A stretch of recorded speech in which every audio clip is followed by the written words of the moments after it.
Hello, it's June 4th, 2020, and I'm Jonathan, the Assistant Law Librarian here at the Fort Bend County Law Library, and we are continuing our series of videos that we've been making during the coronavirus. We have been somewhat shut down.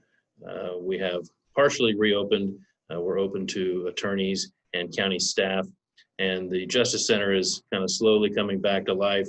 I know the district clerk's offices are open and the county clerk, and of course seemingly are having more in-person hearings, though they're still continuing with things like Zoom hearings and so forth. So we want to continue to provide information to y'all to assist you while you're working at home, working from your office, and maybe not getting up here to the Justice Center and to the law library to access our computer databases and so forth. So what I'm going to focus on today is a part of Westlaw, the O'Connor's series, and a couple of particular areas of O'Connor's, the family law materials, particularly the family law handbook and the family law forms stuff. Westlaw and Lexis as well are temporarily offering some free trials of their products so that you can also use these from home in some way. And let me show you now the screen that'll allow you to access or start to set up your account for the Westlaw thing. And then I'm going to switch to the general Westlaw screen. Before I do that, of course, we are available to you, as we always are, via phone and via email. Our phone number is 281-341-3718. It is llpublic@fortbend.lib.tx.us. Sorry about that. So let me share the screen now and go to the page that'll show you how to access Westlaw.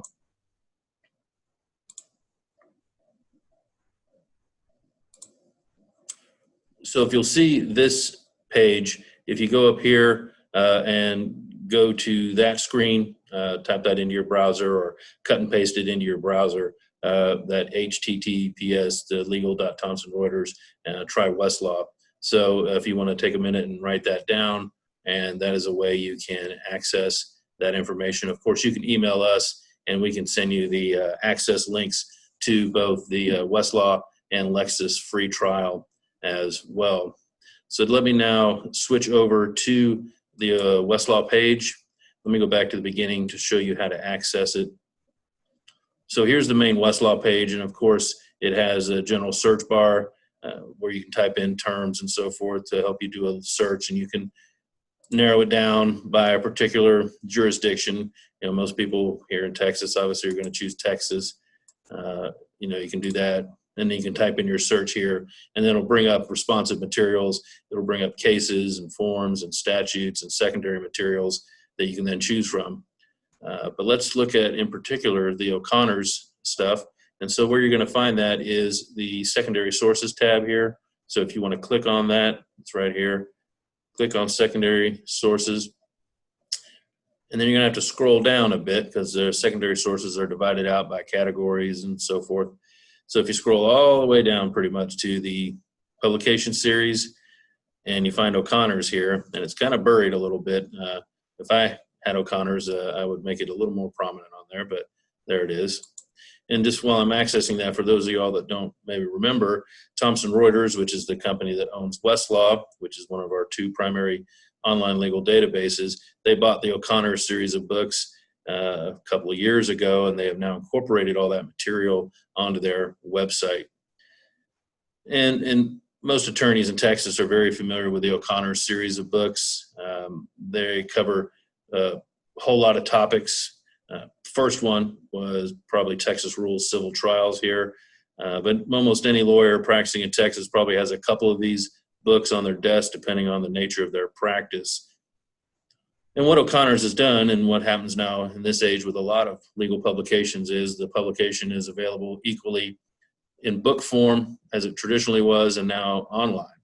And really everything's here that is found in the books. Now, we also maintain a complete collection of O'Connor's Texas focused books and O'Connor's federal books. So we have 25 or 30 of those here as well. But they're all on here too. So let's take a look at a couple of them, and I'll kind of be telling you how to access particular materials and then how to send them to yourself and how to utilize them. So let's go to the Family Law Handbook first. Family law, the way I'm focusing on family law, it's a big focus of what goes on here at the courthouse. There's 3 courts and 6 judges that only handle family law cases. A lot of the attorneys who utilize the law library practice in the family law area. And as far as pro se or self-represented litigants, a lot of what they're involved in here is family law cases. They're often ongoing cases. It might not end with just the divorce being granted there while the children are minors. If there were children of the marriage, the court involvement can last until those children become adults. And so unfortunately, oftentimes people are brought back into the courthouse, have to come here, seeking enforcement or seeking modification of the divorce decree or things that govern the things such as child support or visitation issues, something like that. So let's look at we'll kind of focus on a particular area to sort of be instructive on this. So a divorce was granted and a divorce decree was entered by the court that granted the divorce and then also laid out the child support, child conservatorship or child custody issues, other things. And let's say a need comes about for it to be modified for some reason. One of the parties or the parties by agreement are going to seek to modify the decree to take on the new circumstance. And of course, there's rules for that under the statutes, the family code. And so O'Connor's, the Family Law Handbook, which would be described as one of the O'Connor's commentaries, talks about the nuts and bolts of this area of family law and all these areas of family law as you're seeing here. So it kind of talks about putting things into practice. How do you go about doing things? What are the requirements? What are the things you have to do to have a successful modification? So let's say the issue is related to so you'll see here we looked at the various chapters. There's about 11 chapters in this book covering various topics in family law, and then you expand the menu. So I hit this plus side here. So I hit the plus there on modification, and it sort of expands the menu into subchapters, and then you can use that to expand the menu even further into particular issues in the suit to modify. So we're looking here. Here is the subsection, some general information about modification suits in relationship to conservatorship. So you can click on that, and it brings up, just really as it would appear in the printed book, it brings up some information. And then we go to jurisdiction. What jurisdiction do the courts have to modify? Then you go to grounds. What are the grounds that could serve as a basis for modification? Because the courts don't just change things willy-nilly. They, have to have solid grounds on which to do so. And so it talks about the information here. If it's by agreement, obviously the overriding factor in family law cases, the best interest of the child. The Holly case is very instructive on that. They call them the Holly factors. So you have this information here. So say, okay, I'm interested in this section in particular in relationship to modification. So how do I access that? I'm here at the law library, or I'm looking at it online. I want to print that out, or I want to send it to myself for review later. So you go over here in the upper right to the delivery menu, and you hit that arrow there. Let's say you want to email it to yourself. So you go to the format. Let's say I usually send stuff to myself in Word, and then you type in your email address, and then you're good to go. So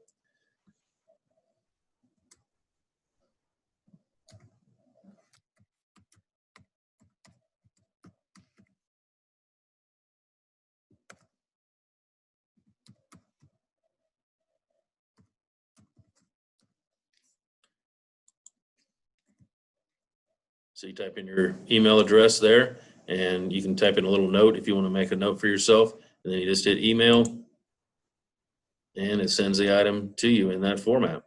Say if you're here at the law library and you just want to print it out, you can choose the print deal, or you can download it so you can save it to a thumb drive. It'll open it up in whatever program you need, and then you can just download it into a file on your thumb drive. So these, like I said, these are the commentaries. These provide information about these particular areas of family law.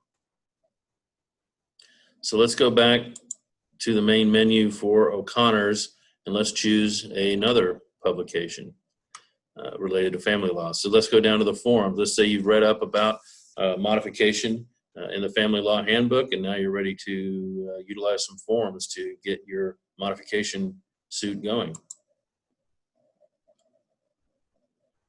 So then once again, you're presented with kind of a table of contents, various chapters, and then we go down to suit to modify SAPSR. SAPSR is a kind of a little acronym for suit affecting parent-child relationship.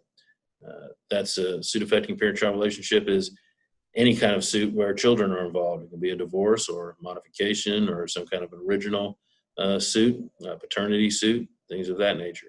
So you expand the menu again. Let's say, and then it gives various subcategories of forms under this topic.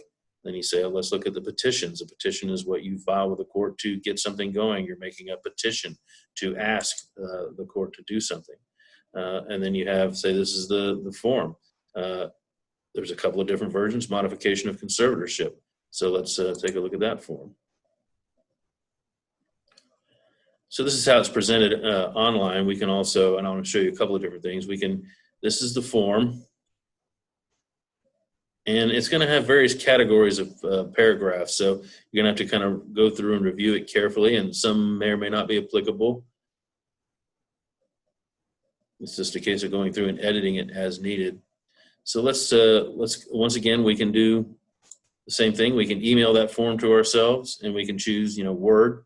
So we can then edit it, or WordPerfect if that's the program you use. But there's another feature here. If you're on the screen, say if you're at home and you're utilizing Westlaw from home, or you're here at the law library, you can use the easy edit function, and then it says it downloads the document right here and now, so you can start working on it.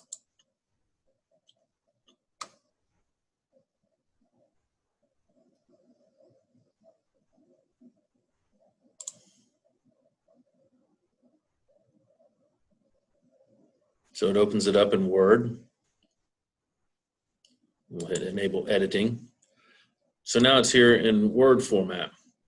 And again, it's something you do have to, these do take a bit of work. These aren't fill in the blank type forms. There's another source that we use for a lot of our materials to give to people, especially to pro se family law litigants, is Texas Law Help. And it's an invaluable resource.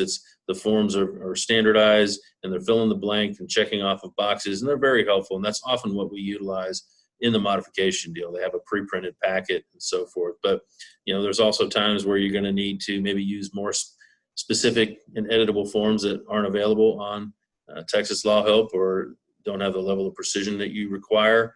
So you have to do your own document.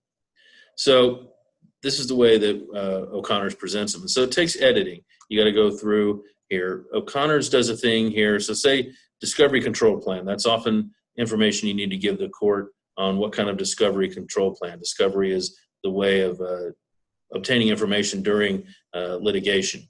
And so there's different levels of discovery that can be pled and utilized in a case. And so you have to plead a discovery level. I guess in a family law case, the options are either discovery level 2 or 3. 2 is a standard, 3 is a more custom type discovery control plan.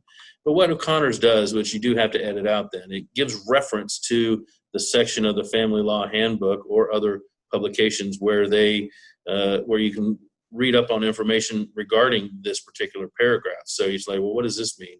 Especially if you're a pro se person, you're like, I don't even know what that means. So it allows you to then go to read the O'Connor's Family Law Handbook and read up on that section and understand why that paragraph is there, and maybe help you decide what you need to do with that paragraph. And then once you're done, you need to edit that part out. So if I was doing things, I'd maybe choose my discovery control level, and then I'd get rid of this reference. I'd hit backspace and get rid of that. And then you see things here also, when you see things in these brackets and you see things in italics, that indicates a choice is to be made. So say I'm going to go with a level 2, a standard level of discovery in this type of case. So I'm going to get rid of those brackets, make my choice of level 2, and then I'm going to get rid of the italics on that and turn that back to regular script. Same thing here. I'm going to choose the applicable rule of civil procedure that governs being a control level 2, which I believe is section 190.3 of the Texas Rules of Civil Procedure. So again, I'm going to get rid of the italics, get rid of the brackets, and then you kind of got a clean paragraph there, like that. And then you just kind of go through the same thing. You just take some patience and being careful and going through and making this pleading case specific to you and fact specific. Another thing that O'Connor's does and Westlaw in general does, unlike some of the other resources maybe, is when they have a document, they don't include all the components of a pleading. And so you have to add them in. Like up here, there has to be the style of the case. The style of the case, identifies the cause number, the court, and the names of the parties. So it might be in the matter of the marriage of so-and-so, in regard to minor children, something like that. So you do have to go back and plug in some of those components. And so how you do that is, let me go back to the Westlaw screen here. And like I said, this is kind of how O'Connor's and Westlaw does it. So let me scroll down to the end.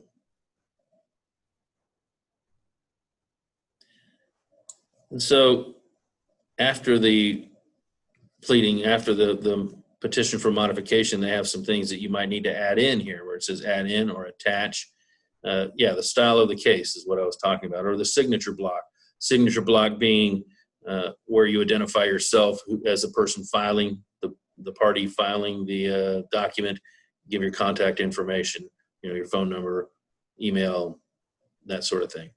Attorneys would do the same thing. They say that I'm the attorney for this person and I'm filing this document. So you sign it. And so that's what that is, the signature block.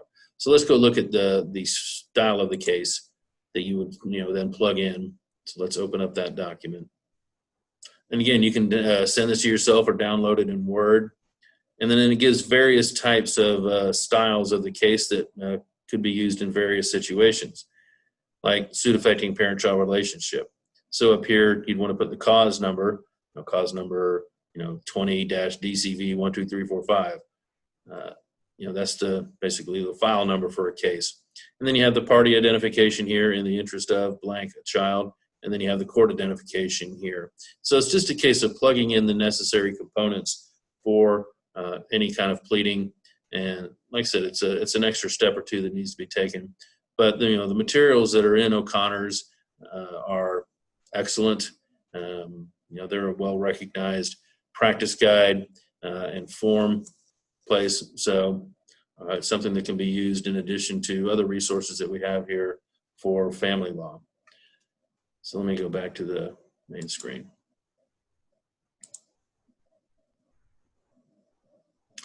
Anyway, couldn't get back to the main camera screen. Anyway, I just want to say thank you for listening to our video. I hope it's been instructive. And if you need to contact us for any reason, you can email us at llpublic@fortbend.lib.tx.us or call us at 281-341-3718. Hopefully in the near future, we'll be opening up a little bit more, but we're still here to help you even under the current circumstances. So thank you.